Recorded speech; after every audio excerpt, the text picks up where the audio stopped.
रोज की तो चाय और बताएं। दोस्तों, आज हम बात करेंगे पानी की। जी हाँ, पानी की। तो सोचिए दोस्तों, पानी हमारे लिए कितना ज़रूरी है ना। यदि पानी ना हो, अगर पानी ना हो तो क्या होगा। पानी के बिना तो हम जी ही नहीं पाएंगे, क्योंकि पानी हमें चाहिए होता है पीने के लिए, और पानी चाहिए होता है हमें नहाने के लिए, कपड़े धोने के लिए, बर्तन धोने के लिए और सफाई करने के लिए भी। अलग अलग कामों के लिए हमें पानी की ज़रूरत होती है। यहाँ तक कि जो खाना हम खाते हैं वो जब उगता है तो खेतों में उसे उगाने के लिए भी तो पानी चाहिए होता है ना। तो पानी के बिना तो हम जी ही नहीं पाएंगे।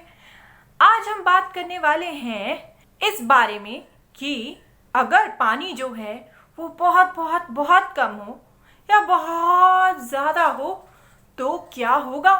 सोचिए तो, अगर पानी कम हो या हो ही ना तो क्या होगा। क्या हम जिंदा रह पाएंगे। लेकिन अगर वही पानी बहुत ज़्यादा बढ़ जाए, बहुत ज़्यादा हो तो क्या होगा। सोचिए क्या होगा। आइए मैं आपको एक ऐसी जगह दिखाती हूँ जहाँ पर पानी जो है वो बहुत कम मिलता है। तो आइए हम देखते हैं मिलकर ऐसी जगह जहाँ पानी जो है वो बहुत कम मिलता है। दोस्तों, ये वीडियो है राजस्थान के मेहंदीपुर की। देखिए, ये केकड़ का पेड़ है जिसे कम पानी की ज़रूरत होती है। ये पूरी तरह रेगिस्तानी इलाका तो नहीं है, पर यहाँ की मिट्टी भी सूखी है जिसमें ज़्यादा पानी नहीं है। अभी हमने केकड़ का पेड़ देखा, ये है कैक्टस जिसे उससे भी कम पानी की ज़रूरत होती है। दूर दूर तक यहाँ पे कैक्टस हम देख सकते हैं, और अगर हम ध्यान से देखें तो दूर दूर तक यहाँ कीकड़ और कैक्टस ही हमें दिखेगा, क्योंकि उनको पानी की कम ज़रूरत होती है। दोस्तों, हमने देखा राजस्थान का मेहंदीपुर। हालांकि वो पूरा इलाका रेगिस्तान नहीं है, लेकिन वहाँ पर भी पानी जो है वो कम मिलता है। वहाँ की मिट्टी आपने देखी थी किस तरीके की थी। बहुत ही रूखी मिट्टी थी जिसमें पानी नहीं था। और वो मिट्टी जो है वो रेत होती है, वो ज़्यादा पानी जो है वो सोख नहीं पाती, जिस वजह से राजस्थान की जो मिट्टी है वो पानी ही नहीं सोख पाती। और वहाँ पर बारिश भी बहुत कम होती है, जिस वजह से या तो बारिश ही नहीं होती है तो इतनी कम होती है, और वहाँ की मिट्टी उस बारिश को भी सोख नहीं पाती। और अंडरग्राउंड वाटर यानी ज़मीन के नीचे का जो पानी होता है वो बन ही नहीं पाता, जिस वजह से अक्सर राजस्थान में पानी की कमी रहती है। अभी कुछ दिन पहले ही न्यूज़ में आया कि एक 5 साल की लड़की कहीं से वापस आ रही थी रेगिस्तान के रास्ते, और कई किलोमीटर तक उसे पानी नहीं मिला, जिस वजह से वो जिंदा नहीं रह पाई। इसी तरीके से अभी पीछे कुछ दिनों में बीकानेर के गांव में पानी की बहुत ही कमी हो गई, क्योंकि ना बारिश हुई और ना ही अंडरग्राउंड वाटर बन पाया, क्योंकि वहाँ की मिट्टी ही ऐसी है। ये तो फिर भी वहाँ का हाल है जहाँ पर पूरे का पूरा रेगिस्तान नहीं है। दोस्तों, ज़रा सोचिए, जो राजस्थान का जो हिस्सा पूरा रेगिस्तान है, बड़ा रेगिस्तान, वहाँ तो दूर दूर तक कोई पानी नहीं मिलता। और वहाँ पर जो पेड़ हमने देखे कैक्टस, इसी तरीके के पौधे उगते हैं, क्योंकि इनको पानी की ज़्यादा ज़रूरत नहीं होती। कीकर को फिर भी पानी थोड़ा चाहिए होता है, लेकिन कैक्टस को तो पानी की ज़रूरत ज़्यादा नहीं होती, जिस वजह से वो आसानी से रेगिस्तान में उग जाता है। तो दोस्तों, सोचिए, आप पूरे ऐसे इलाके से घिरे हैं, रेगिस्तान में हैं, जहाँ दूर दूर तक कोई पानी ना हो, और ना ही आपके पास अपनी कोई बॉटल हो, और हो भी तो बस एक ही बॉटल हो, और आपको कई किलोमीटर तक चल के जाना हो, तो आपका हाल क्या होगा। तो क्या होगा जब दूर तक उसी बॉटल के साथ गुजारना हो और पानी ना हो। तो सोचिए, राजस्थान में रहने वाले लोगों का क्या हाल होता होगा। इतने कम पानी में उनको कितना सारा गुजारा करना पड़ता होगा। सिर्फ राजस्थान ही नहीं, कई बार ऐसे इलाके भी जहाँ पानी आसानी से मिलता है, जहाँ बारिश भी होती है और अंडरग्राउंड वाटर भी बनता है, वहाँ पर पानी जो है वो बराबर मात्रा में सब जगहों पर नहीं पहुँचाया जाता। सोचिए, अगर पानी कम हो तो क्या हाल होगा।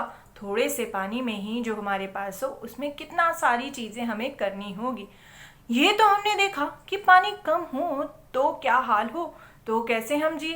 लेकिन ज़रा सोचिए, अगर पानी बहुत ज़्यादा बढ़ जाए, बहुत ज़्यादा, तो क्या होगा। ये भी मैं आपको बताती हूँ। क्या आपने कुछ दिन पहले खबर में सुना कि गुजरात की ओर एक बहुत बड़ा तूफान उठा, जिसकी वजह से बहुत ज़्यादा तबाही मची और बारिश हुई, इतनी बारिश हुई कि वहाँ पे बाढ़ आ गई।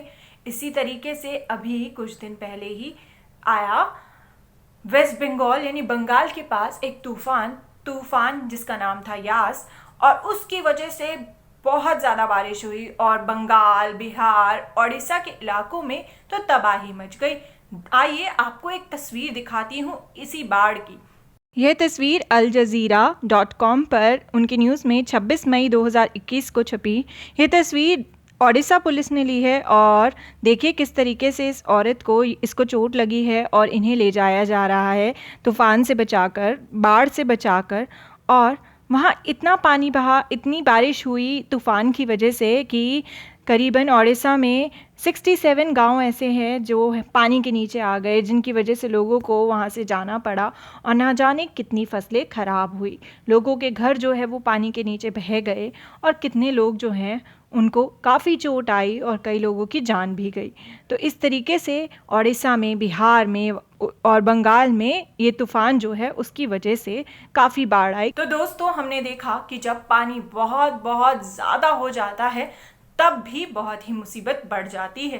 तब क्या होता है, तब बाढ़ आ जाती है और फसलें भी खराब हो जाती है, साथ ही जो गांव है वो पूरे ढह जाते हैं। जो भी उस इलाके के आसपास होते हैं, नदी के या पानी के किसी जगह के आसपास होते हैं, तो बारिश कंटिन्यूअस होने की वजह से वहाँ बाढ़ आती है, तो वो गांव जो है वो पानी के नीचे आ जाते हैं। पूरा वहाँ पर पानी भर जाता है और लोगों को बहुत तकलीफ होती है, उन्हें वो जगह खाली करनी पड़ती है। तो हमने एक तरफ तो देखा वो हाल जहाँ पानी कम होता है, तो क्या होता है रेगिस्तान का, कि पानी कम होने की वजह से हर काम में पानी की कमी होती है, यहाँ तक कि पीने के लिए भी पानी अक्सर कम पड़ जाता है। वहीं हमने दूसरी तरफ देखा कि यदि पानी बहुत ज़्यादा हो जाए तो भी बहुत तकलीफ होती है, फसलें ख़राब हो जाती है, लोगों को वहाँ से जगह खाली करके जानी पड़ती है, सारी जगह पूरी ख़राब हो जाती है पानी की वजह से, और कई बार लोगों की जान भी चली जाती है। तो दोस्तों, पानी कम हो, बहुत कम हो या बहुत ज़्यादा, दोनों ही वजह से कई बार बहुत सी तकलीफ़ें होती है। क्या आपने इन दोनों में से कुछ भी देखा है, जब पानी या तो बहुत कम पड़ा हो या फिर पानी बहुत ज़्यादा पड़ गया हो? क्या आपने कभी रेगिस्तान के हाल सुने हैं, या फिर आपने कभी सुना हो कि कहीं बाढ़ आई हो, या आपने खुद इनमें से कुछ कभी देखा हो?